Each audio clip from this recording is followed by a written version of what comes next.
अत्याचार हो रहा है, उनके अत्याचार के खिलाफ हमने आवाज़ उठाई और इस कट्टर सरकार को हम चुनौती देना चाहते हैं और इस सरकार को हम पूरे मैदान में भगाएंगे। आपका अमेरिका अपना गेहूं 5,000 में यहाँ इंडिया में बेचता है और इंडिया का गेहूं 2,500 में भी नहीं बिकता। ये फांसीवादी सरकार का चेहरा सामने सरकार सभी लोगों के सामने में आ गया, जो सबसे बड़ा लोकतंत्र बोलते हैं मोदी जी। सर आप ये बताइए कि आज आप लोग यहाँ पर इकट्ठा हुए थे, तो आपकी जो मेन मांगे थी पहले आप वो बताइए, आपकी क्या मेन मांगे थी? हम मोदी सरकार को ललकार देना चाहते हैं। हम पिछले जो उस समय में आंदोलन किया था, उस समय मोदी सरकार ने हमसे वादा किया था कि हम सभी फसलों में एमएसपी कमेटी बनाएंगे और एमएसपी की गारंटी देंगे। एमएसपी की गारंटी के लिए हमने कानून बनवाने के लिए हमारा आंदोलन दूसरे पड़ाव में शुरू किया है। जो हमारे भाइयों ने पहले आंदोलन शुरू किया, सिंगू और दूजा खनौरी बॉर्डर पे बैठे हैं, वो उन पे अत्याचार हो रहा है, उनके अत्याचार के खिलाफ हमने आवाज़ उठाई और इस कट्टर सरकार को हम चुनौती देना चाहते हैं और इस सरकार को हम पूरे मैदान में भगाएंगे। और इसकी आने वाली सरकार के ऑफिसर्स 5 जो फसलें हैं उनके ऊपर तो कह रहे हैं गारंटी दे रहे हैं, 5 फसलों की तो दे रहे हैं। सरकार बोल रही है हम 5 फसलों की 5 साल के लिए आपको कॉन्ट्रैक्ट बेसिक गारंटी दे रहे हैं। हम कॉन्ट्रैक्ट नहीं मांग रहे, कॉन्ट्रैक्ट का कानून हमने पहले रद्द करवा दिया। 2021 के जो आंदोलन चला था उसमें हमने कॉन्ट्रैक्ट का आंदोलन किया, कॉन्ट्रैक्ट का कानून हमने रद्द करवा दिया। हम चाहते हैं पूर्ण तौर पे 23 फसलों में गारंटी मिले, किसान जो भी चाहे वो फसल बीजे। इंडिया को WTO से बाहर आना चाहिए। जब WTO में इंडिया रहेगा तो वो जो दूसरे तरनाट मुल्क हैं वो हमारे दबे कुचले मुल्कों को अत्याचार हमें करता है और लोगों की लूट करता है, जहाँ से खजाना लेके बाहर लेके जाता है। वो अपनी फसल महंगे भाव में, आपका अमेरिका अपना गेहूं 5,000 में यहाँ इंडिया में बेचता है और इंडिया का गेहूं 2,500 में भी नहीं बिकता। अच्छा, तो आप ये बताइए, जिस तरीके से किसानों को हरियाणा और पंजाब के बॉर्डर पर ही रोक दिया गया था, तो ये आपको कितना सही लगता है? क्या सही है इस तरीके से रोक देना, किसानों को आंदोलन भी ना करने देना? ये फांसीवादी सरकार का चेहरा सामने सभी लोगों के सामने में आ गया, जो सबसे बड़ा लोकतंत्र बोलते हैं मोदी जी भारत को। जब ये लोकतंत्र देश है तो सभी लोगों को जमहूरी हक है, वो अपना प्रोटेस्ट अपनी राजधानी में आके कर सकते हैं। तो उनको रोकना वहाँ नहीं चाहिए था, उन पे ऊपर अत्याचार नहीं करना चाहिए। उनके ऊपर सीधी गोली चलाई गई और एक किसान भी शहीद हो गया। तो ये बिल्कुल गलत है, हम इसको नकारते हैं। हम मोदी की दौड़ से किला निकाल के उसकी हिक पे आके हमने आज किसान महापंचायत की है। अच्छा, तो आपने जो आज किसान महापंचायत करी, तो अब क्या फैसला, मतलब आगे आपका क्या रहने वाला है? आंदोलन को आप किस तरीके से आगे ऑपरेट करेंगे, मतलब क्या रहने वाला, आप थोड़ा बताइए हमारे। आज हमारे किसान लीडरों ने जो स्टेज पे जो अपनी बातचीत की है उसमें उनको सरकार को ललकार दे दिया है। सरकार अभी चुनाव में जाने वाली है, सरकार को चुनाव के मैदान में भी हम देखेंगे। हम चुनाव नहीं लड़ेंगे, उनके अगेंस्ट जाके प्रचार करेंगे, पूरे देश में प्रचार की लहर खड़ी करेंगे और सभी देशवासियों को एमएसपी के बारे में बताएंगे।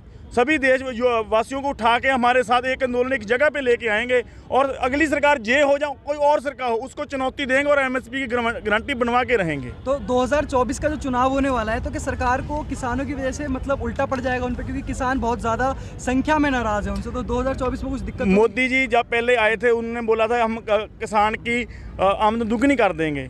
2022 तक का टीचा था, 2024 हो गया, किसान का कर्ज दुगना हो गया, किसान की आमदन दुगनी नहीं हुई है। इसलिए हम अब जो संयुक्त किसान मोर्चा उसके अगेंस्ट में प्रोटेस्ट तो करे, उसके अगेंस्ट में प्रचार भी करेगा।